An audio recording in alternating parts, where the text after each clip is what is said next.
region where over 300 pupils are using only 62 desks for the academic work. How is that possible? Stay with us for the details. We have all of these plus business coming up shortly. Do stay for details.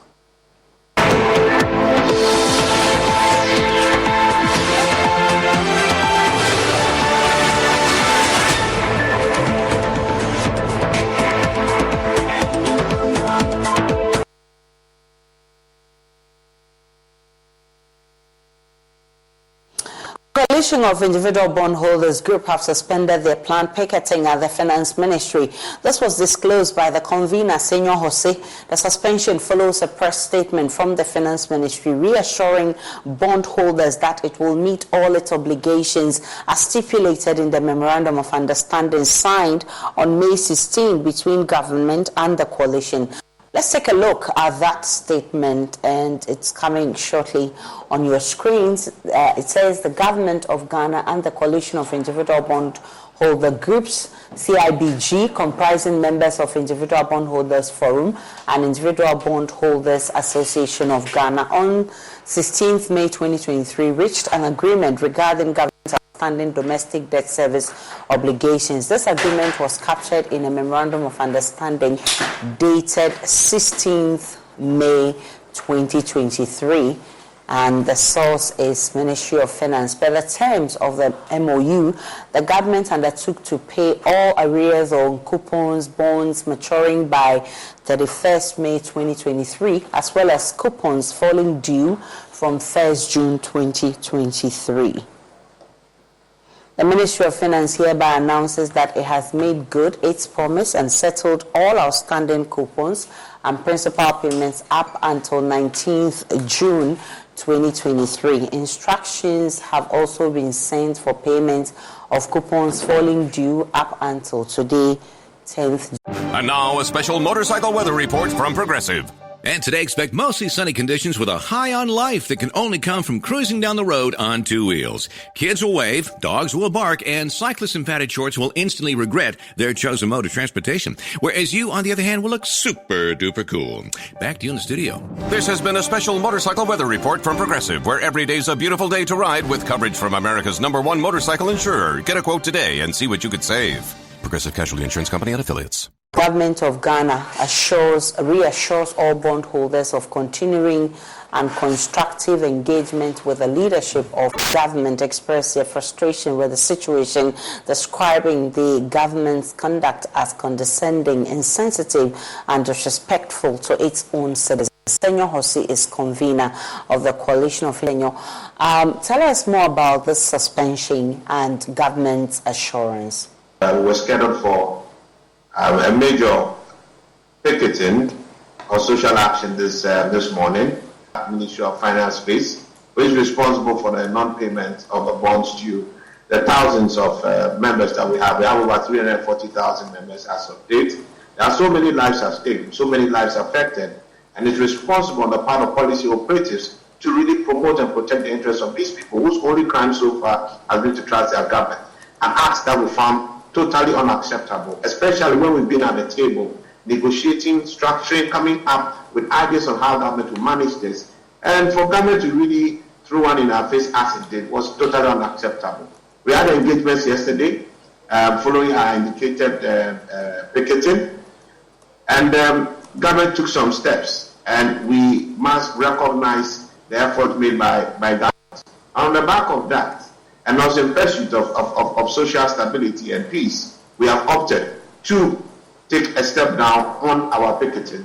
What we wanted were the monies. The funds have so far been executed per the statement that was paid. We can confirm receipt of a number of the payments that have been listed out there.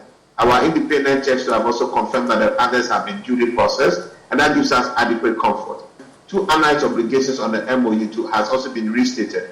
This gives us enough comfort to not be taken for granted. These are lives at stake. These are not people who just represent of operatives in the Ministry of Finance. All right, so Senor Jose is the convener for the Coalition of Individual Bondholders Group, and he's been telling us about why they've decided to suspend their planned protest. Senor, if you're back, tell me about your group's scheduled press conference. When is that happening? Bondholders Group, and he's been telling us about why they've decided to suspend their planned protest. Senor, if you're back, tell me about your group's scheduled press conference. When is that happening? Oh, I said if you can hear me. Someone can. Yes, I can hear you. Go ahead, Senor.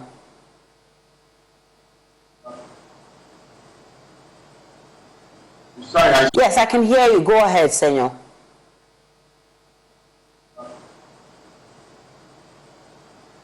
Sorry, this is what has resulted to the flood. So that is one factor, especially to the inland. But when you come to the coastline has two factors which is causing the flood. One, the extreme events which I have already explained. And secondly, sea level rise. It is also this sea level rise is also due to climate change. Due to climate change, the atmosphere has become warm, and the other way around is affecting rainfall patterns. But on the other way, in the temperate zone, it's actually melting the ice on the Kilimanjaro, melting the ice on the Arctic Ocean, melting the ice on both the poles. So all this ice which are melting comes into the sea. And when they come into the sea level rises, and that also results to flood onto the land in the form of coastal erosion, or especially when it comes to Ghana, the east coast is 20 meters below sea level. So now that the sea level is increasing, and the land is already lower than the sea level, then floods become abound. So these are the two major reasons due to climate change, which is actually resulting to the frequent floods which we are having now. Well, there's been several conversations and conferences, about this, and with, resolutions adopted to actually deal with some of these changes in climate. Why aren't we seeing results? Yes, this issue has been there over the years. Carbon dioxide that has been accumulated in the atmosphere has been over 100 years. And what I am a Christian, what was creating, we're having about 280 parts per million. Currently, it has been doubled. So the carbon dioxide, which is causing the warming in the atmosphere, has doubled. And the carbon dioxide molecules, each of them takes 40 years to decay. So what has been sent into the atmosphere, it will take the next century, even if we don't put any more emissions to the atmosphere, it will take hundreds of years for the carbon dioxide, which is or the greenhouse gases, it's not carbon dioxide, greenhouse gases in the atmosphere to decay. And this will actually make this situation we find ourselves persist, though we are doing policies to actually reduce the impact. But what is in the atmosphere is so huge that it will take decades, it will take years for the events of climate change to actually decline. Well, so in the interim, with your outfit, how do we deal with some of these challenges in the interim as we wait for all these resolutions to manifest? Yes, in the interim, specifically to climate change, one of the things that can help to reduce the rainfall and the amount of rain that comes is causing this, is to reduce the rainfall coming from the atmosphere. And we can do that by creating micro environments. You see, it is The atmosphere is warm already, warm globally, everywhere is warm. So if you are saying that we want the rainfall in Ghana to become as it used to be, then the carbon dioxide in the atmosphere will be there. But we can change the climate in Ghana or the microclimate in your home or in your community. Rain can fall within your community and rain will not fall within other communities. If the rainfall pattern or the changes in rainfall in that, or the changes, the conditions, the warming in that area is minimized. And like I'm saying, we can minimize the warming within your community, though the global warming is there, by actually creating micro environments within your area. And one thing we can do, one major thing we can do, is to plant more trees. Because if we have a lot of trees within a given area, it changes the rainfall within that given area, and rainfall will not be extreme, will not be so huge within a short time or so heavy within a short time, which will cause the flood. Even though you have the environment soak, the rain that will come normal. So the air masses will move normally and move up and condense just because the condition within that area is good. So if we can change the conditions within that area, what we need to do is to make sure that we plant more trees to reduce the carbon dioxide in the atmosphere. The function of trees is that it takes out the greenhouse gases from the atmosphere. And if the greenhouse gases from the atmosphere is reduced, it will go a long way to reduce the changes in climate within that area and actually affect the floods among other things within that area. So that is just one of them. But there are other factors that can result in reducing the rainfall pattern within the area. Dr. Emmanuel Teacher, I'm grateful for your time. He is the Acting Director of the Climate Change Unit at the Environmental Protection Agency. And he says that we need to do a lot more, including controlling the rain patterns as a way of reducing some of the impacts of the change in climate. And to other stories, imagine 362 pupils having to use only 62 classroom dual desk. That was the situation at the Zwarungu Primary School in the Bogatanga East District of the Upper East Region, a situation which resulted in the poor academic performance of the children and the dwindling population of the school. Help has, however, arrived with the Silas Samoa Foundation donating 60 dual desks to the Zwarungu Primary School to help reduce the furniture deficit in that school. Correspondent Albert Sori has more.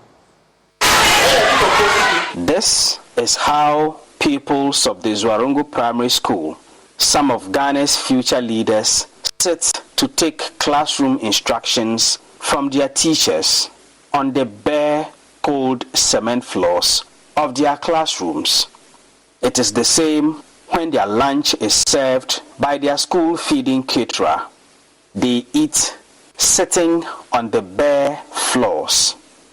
These are the junior classes of the school, primary 1, 2, and 3, the stages of basic school where grasping the fundamentals for the rest of their education is crucial. But without the furniture, it is extremely difficult to concentrate, let alone take down lesson notes. There are nearly 400 pupils in this school and only 62 dual desks. School authorities were therefore compelled to give those desks to the pupils in the senior classes. But even for them, the desks are not enough. Sometimes we usually sit down and learn, and it was making learning difficult for some of us.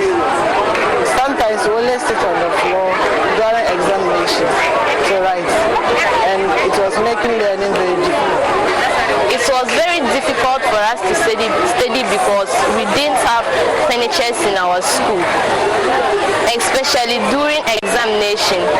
We had to pay to write, but our teachers didn't allow us because they thought we would cope. So it was a very hectic one. The Silas Amua Foundation has, however, come to the aid of the Zwarongo Primary School by donating 60 dual desks to them. The charity organization, founded by young politician and businessman Matthew Silas Amua, also donated 5 desktop computers for the school's ICT lab and 10 boxes of street lamps to aid the children study at night. It's not proper at this age that children lie on their tummy to write. We decided to make these donations for them. We gave them poles for their football fields. I'll bring 2 sets of jersey for them, and they also requested that in the night, it's very dark out here. You know, sometimes students who live around do come here to study at night, so we also pledge that we'll get them 10 boxes of street lights so that to lighten up the place during the night.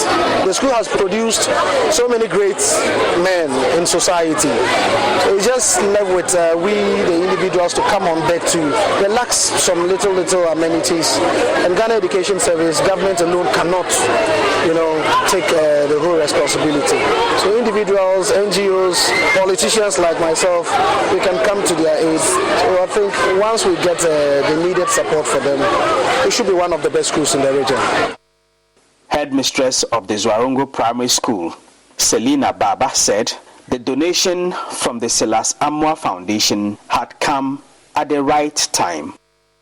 It has been a long time since they have given us furniture supply. We have waited and waited, we never had some. We have a population about 362 at the moment, but the good desks that we have in the classroom, they are just about 62 when you count. Most of the times, the teachers bring in their laptops, just one, to the classroom to teach and demonstrate. And one computer alone in a class of 50, it will not work. He only stands in front there, explains, and let them come one after the other to look at it. And this consumes the time of the learners. So these 5 computers donated to us, it will help our children a lot. The number of furniture that has been supplied today, we are very grateful for the donor. But the fact is that it will not still be enough.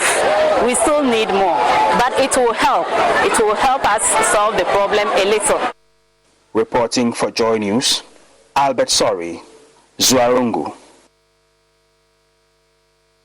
Mennonite Economic Development Associates MEDA has launched the Phase 2 of its Greater Rural Opportunities for Women Grow 2 project in the Northern Region. The 5-year project, funded by Global Affairs Canada, is to help improve economic and social empowerment for smallholder women farmers, entrepreneurs and agribusinesses in the Northern, Savannah and Upper West regions of Ghana. The project is targeted at 40,000 women farmers, 5,000 entrepreneurs and 50 agribusinesses led by women in the soybean and garnet value chain.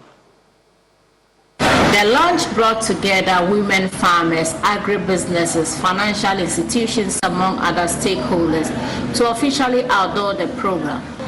The 5-year project, when completed, is expected to not just transform the lives of women, but also sustain their sources of income. Speaking at the event, the Northern Regional Minister, Shani Alhassan Shaibu, said he was excited that the project was going to address challenges women face in the agriculture sector.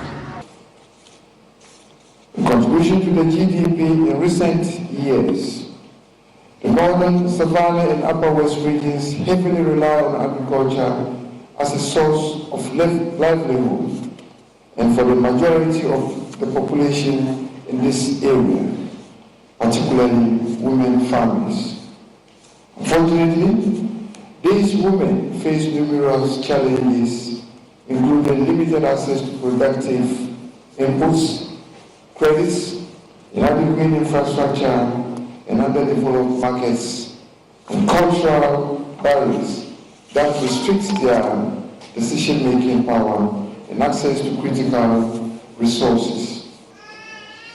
I am informed that the Grow 2 project aims to address these systemic challenges and uplift the lives of women farmers in these regions by focusing on the groundnut and soybean value chain, which have a very high successful concentration of women involved from production to the processing. The Deputy Director, Ghana Development Program at the High Commission of Canada, Louise Paris, on her part, said government support in the agricultural sector is in line with their international assistance policy.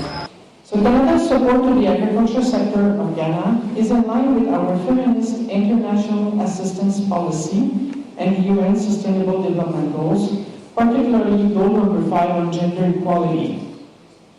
Just aside some spontaneous note here, I don't think that women are the only ones who can multitask. And I think that in French we say le sexe fort. I don't know if in English you say the strong sex, but this idea the males are the strong ones. I would say that the strong sex is the one on which we put so much burden and that can carry it. So let's hope that men are with sex and they can take a big burden. Okay, so through our partnership with the government of Ghana and organizations like MEDA, we are witnessing increased empowerment and self-reliance among women in the agricultural sector. MEDA Regional Director of the West Africa, Middle East and North Africa, Dr. Pierre Cadet, said the project will help create a lasting change and the overall economic development of the three regions. Building upon these successful endeavors, MEDA is now embarking on Grow 2 journey and ambitious project aimed at further benefiting 40,000 smallholder women farmers, entrepreneurs, and agri-businesses through increased agricultural productivity, improved business environment, and increased gender equality in families, communities, and selected value chains. Let's take a break on Joy News Desk. When we return, there's more coming from business.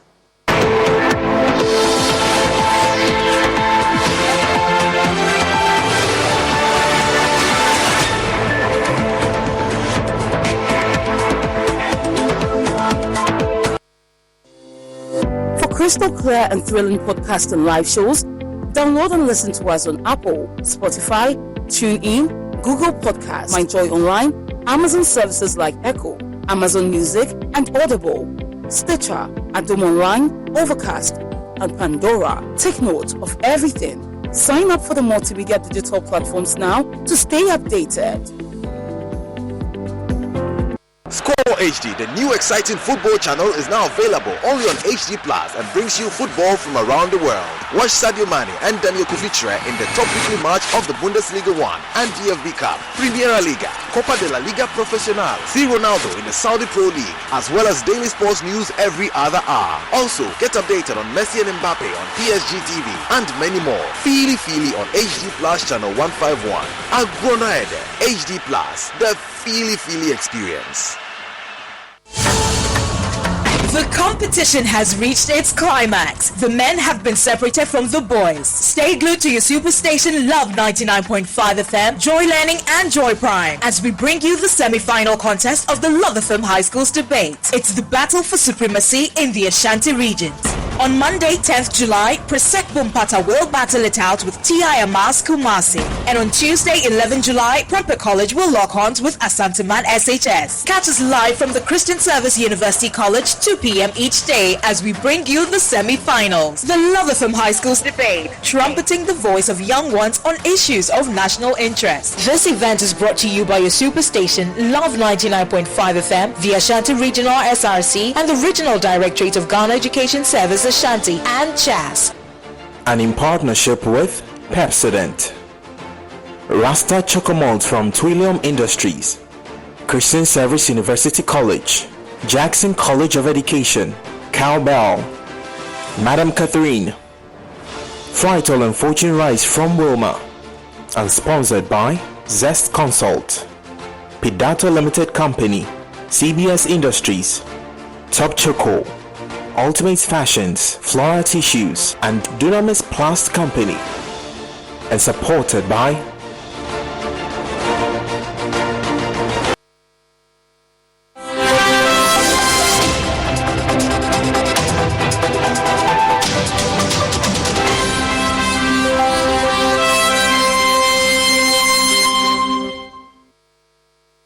Good morning, welcome to Business. My name is Darryl Kwao. Ghana is seeking to account for biodiversity losses, climate change-related costs, and other environmental factors in its conventional gross domestic product estimation. The current standard GDP does not account for whether the level of income created in the country is sustainable or not, which is where the concept of green GDP comes in. An assistant chief statistician at the Ghana Statistical Service, Dr. Benisewa Ofosu-Bedu, says it is time the country intensifies efforts at compiling a system of environmental economic accounts with the aim to integrate environmental statistics into economic accounting. Here's more in this report. Green gross domestic product takes into account the cost of environmental degradation and climate events. This allows the cost of natural resource depletion and environmental degradation to be subtracted from gross domestic product. Speaking on the sidelines of a national sensitization forum on green GDP organized in Koforidua in the Eastern region, Dr. Ofosu-Bedu says the move will help provide detailed statistics for better management of natural resources that contribute to the economic development of the country. Environmentally adjusted GDP. That is to say, GDP is compiled on annual basis as well as quarterly basis. So before you can arrive at or estimate green GDP, you need to take away all the environmental losses, the environmental degradation, depletion, among others. But not just that, just negating the environmental losses and the degradation, the depletion. It comes with the compilation of a lot of what we call SIA accounts or natural capital accounting. So SIA is the system of environmental economic accounting, which has been adopted by the UN, and it is mandatory for all countries to start compiling it. The forum, organized by the Ghana Statistical Services with support from the Food and Agriculture Organization of the United Nations, brought together stakeholders from the Regional Statistical Services, Environmental Protection Agency, agriculture officers, CSOs, among others. Principal Environmental Officer with the Environmental Protection Agency, Kwame Boachi-Fredua, says the forum will help expand the understanding of the concept of the green GDP with these stakeholders to enable them internalize it in their activities. It's essential that we do this because generating national macroeconomic indicators is not something that one institution does. If you talk to Ghana Statistical Service, through their system or setup, they'll tell you how even data is collected, analyzed, and all of that requires that there is that multi-faceted approach in terms of stakeholders and all of that. So today it's just to bring them up to speed. One of the things too that we shared today was to try to get that buy-in from their perspective so they can internalize what we've shared with them in their work. Because there is no use collecting data and providing an analysis if that data just sits in a report and is put on. On the spot, a climate change expert with the Food and Agriculture Organization, Matthias Edeto, stated that Ghana, like many other economies worldwide, have shown progress in a resolve to build capacity to implement the system of environmental and economic accounting to better manage its economy. Kofi Sian reporting for Joy News, Koforidua. Now, Anglo-Gold Ashanti Mine has handed over a 20-seater washroom facility to Enyim Edukom community in the Ashanti region to lessen the negative impact of poor environmental sanitation. The project is part of the company's 10-year social development plan of improving the livelihoods of host communities. There's more in this report. The 130,000 cedis facility, which will serve over 4,000 beneficiaries, is to help mitigate open defecation in the New Medukum community. According to Senior Manager Sustainability at Anglo Gold Ashanti, environmental stewardship is critical to the gold mine, hence the move. Emmanuel Baidu urged the community to foster good maintenance culture to sustain the facility. One of the key areas of the 10-year socio-economic development plan is to contribute to improving sanitation and hygiene. New Medukum is one of our communities. We, through the initial consultations, what led to the development of the 10-year plan, establish the dire need of a public sanitary facility in the community. So working closely with the Obuasi East District Assembly and the leadership of the community, we realized it was really a priority for the community to have such a project. The community facility was constructed some few meters from the Kwabrafusu cluster of schools to also serve students. Assembly member Yakubu Lamin revealed the community was in dire need of a toilet facility. He commended AGA for addressing and improving sanitation in the area. Formerly, we had one which is not good, and then it was pulled down. So the school community was with no toilet facility. So we approached AGA, and then we told them we would need one of these facilities in New Medukum, which they heeded to our appeal. So they came and then did it for us. It will serve the community and the school. And to serve because the students, we have about 3,000 plus students in this particular school, and then the community too, we have some small catchment area which is very close to the toilet facility. They will use the facility as their toilet facility.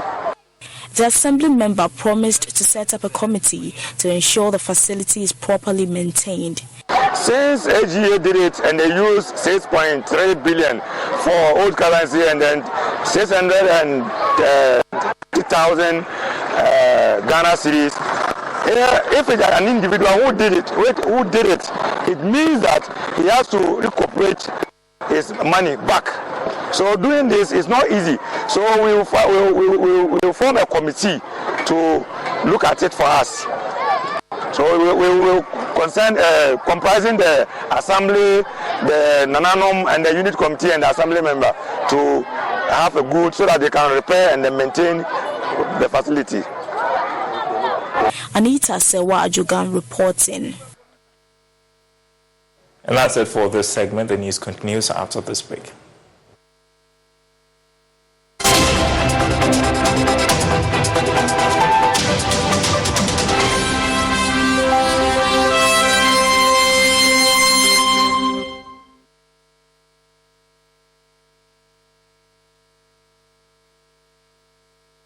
We've had news file over the weekend, and an interesting part of the conversation focused. Oh no, we are out of range.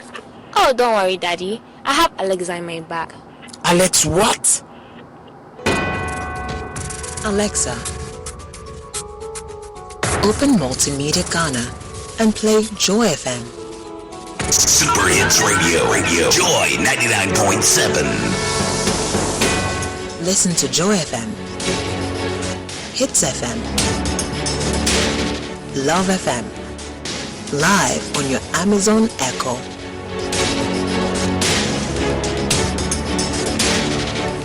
Listen to your favorite multimedia radio stations live on your Amazon Echo device by saying, Alexa, open Multimedia Ghana, play Joy FM or Hits FM or Love FM.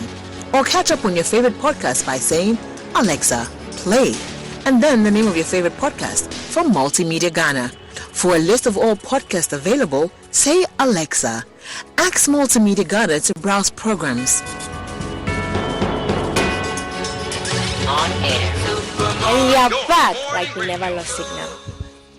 Alexa, welcome to Multimedia.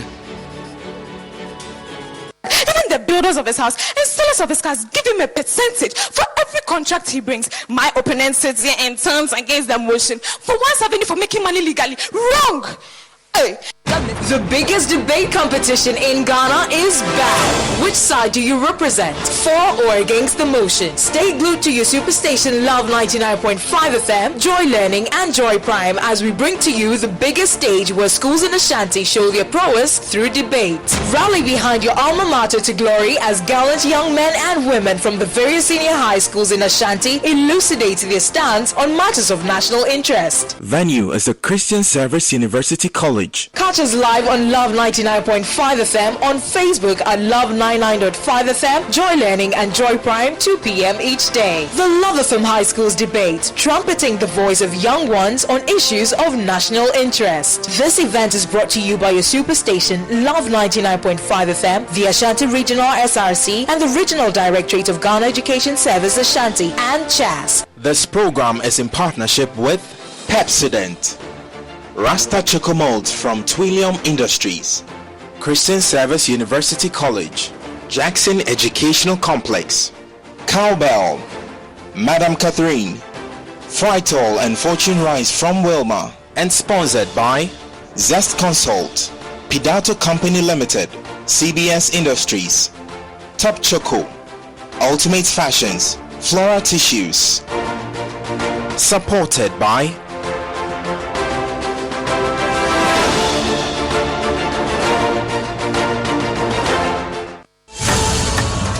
The competition has reached its climax. The men have been separated from the boys. Stay glued to your superstation Love 99.5 FM, Joy Learning and Joy Prime as we bring you the semi-final contest of the Love FM High Schools debate. It's the battle for supremacy in the Ashanti regions. On Monday, 10th July, Presec Bumpata will battle it out with T.I. Amas Kumasi. And on Tuesday, 11th July, Prempeh College will lock horns with Asanteman SHS. Catch us live from the Christian Service University College, 2 p.m. each day as we bring you the semi-finals. The Love FM High Schools debate, trumpeting the voice of young ones on issues of national interest. This event is brought to you by your superstation Love 99.5 FM, the Ashanti Regional SRC, and the Regional Directorate of Ghana Education Service Ashanti and CHAS. And in partnership with Pepsodent, Rasta Choco Molds from Twillium Industries, Christian Service University College, Jackson College of Education, Cowbell, Madam Catherine, Frital and Fortune Rice from Wilma, and sponsored by Zest Consult, Pidato Limited Company, CBS Industries, Top Choco, Ultimate Fashions, Flora Tissues, and Dunamis Plast Company, and supported by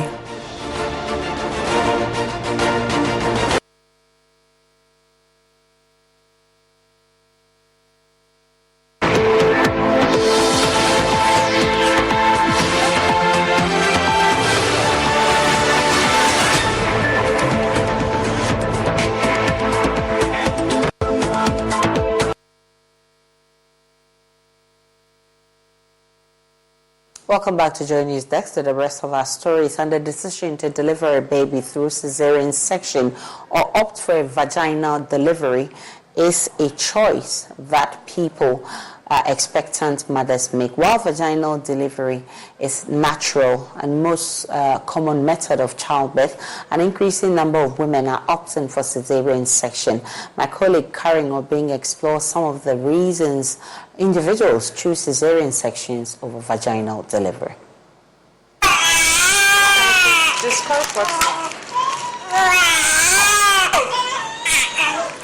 A baby is delivered through cesarean section. The mother is relieved.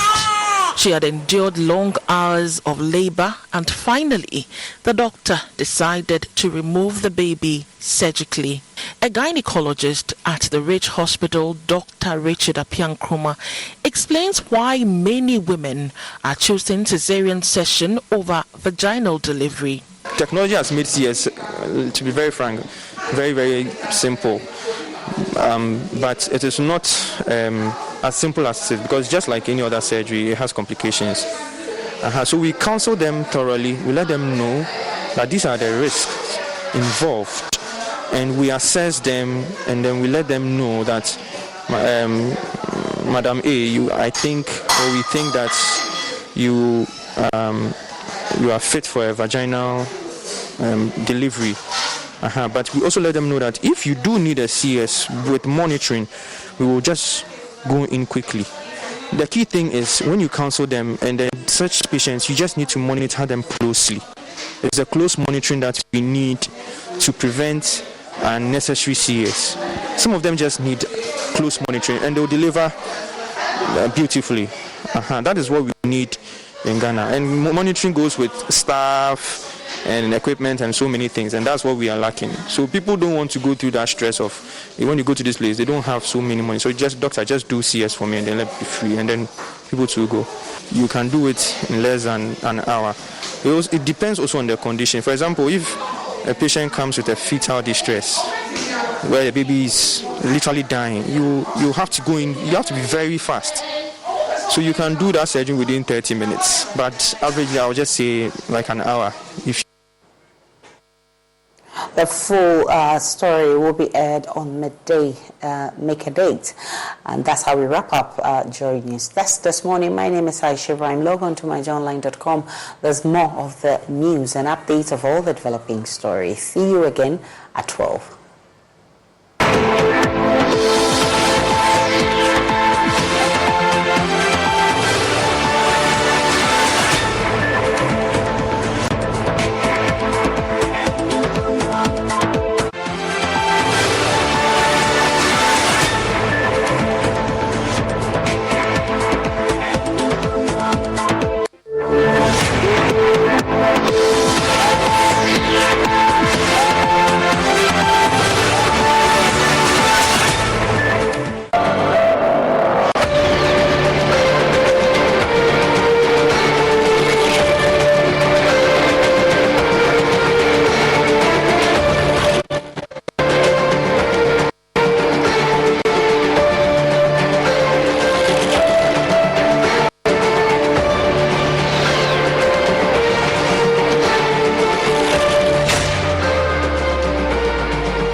It's a big conversation that is threatening to go under the radar. But let's have it, because just last week, the Supreme Court and Parliament were pitched against these two very important institutions in this democracy, were pitched against each other.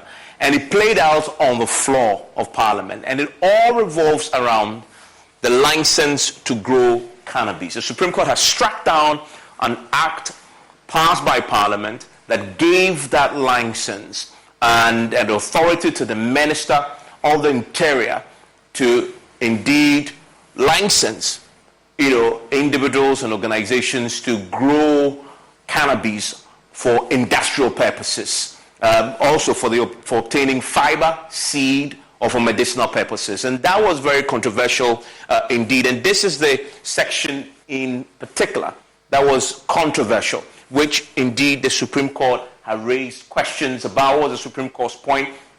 And as far as this is concerned, it declared that this provision is unconstitutional as on the July 7, 2020. If you look at it, the President signed that into law sometime in May of 2020. Parliament did not act transparently in the passage of this act, where the Supreme Court upheld, and that it was a majority decision. The process was an issue for the Supreme Court. But just last week,